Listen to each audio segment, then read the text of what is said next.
नमस्कार, मी शामराव मोकाशी।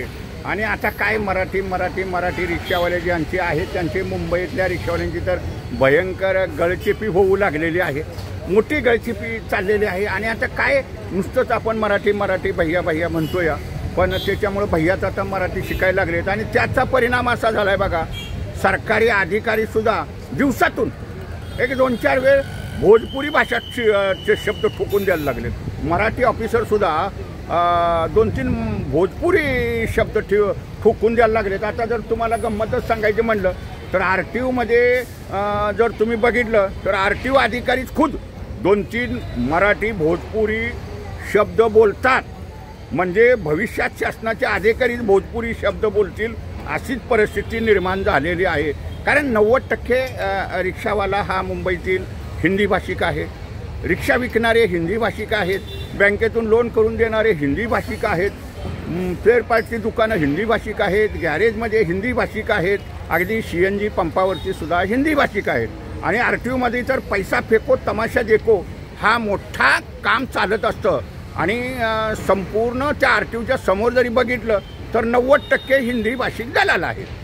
पाय लागो गुरुवाले, एक आला की दुसऱ्याला आणायचं आणि त्याला RTOचं काम शिकवायचं। काय काम शिकायचं आताची पेपरलेस सेवेनं काम चालतं, ऑनलाईननं कंप्लेंट डेटा पद्धतीनं खाली काम चालत असतं।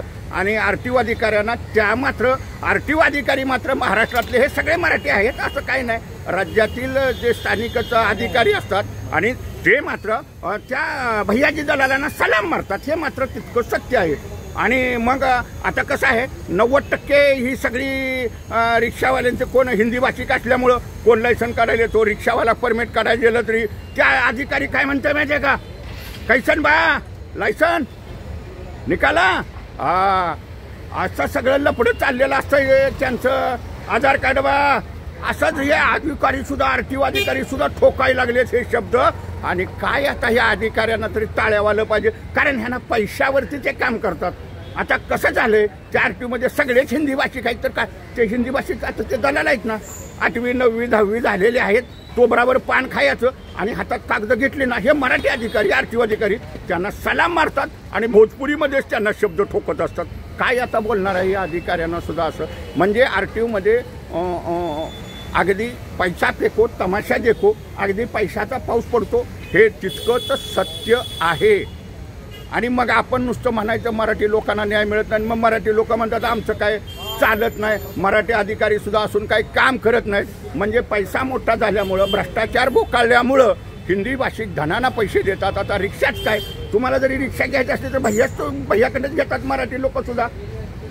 मेरा बंदा भेज देता है, पेपर दो तुमको लोन करके देता है, गाड़ी देता है, पासिंग हो गया।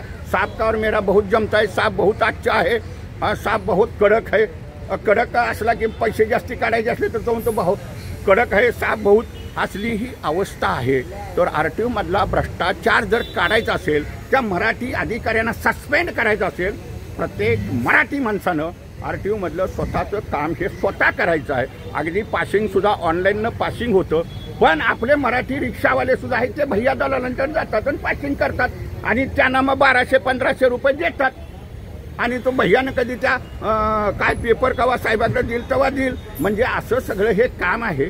तर मराठी लोकांनी आता स्वतःची कामं स्वतः केली पाहिजेत। अगदी मराठी अधिकारी असला जर तुमचं वेळेत काम केलं नाही तर तुम्ही ऑनलाईननं ही तक्रार करायची आहे की हा अधिकारी माझं काम करत नाही, पैसे मागतो या, आणि त्यांना सस्पेंड करायचं। ज्यावेळी मराठी अधिकाऱ्यांना सस्पेंड करण्याची प्रक्रिया मराठी लोक चालवतील त्यावेळेला हे RTO अधिकारी ताळ्यावरती येतील। तर प्रत्येकानं हा व्हिडिओ ऐका, एकमेकाला शेअर करा। धन्यवाद। मूचवाले मोकाशी YouTube पहा, लाईक करा, शेअर करा आणि सबस्क्राईब करा। धन्यवाद।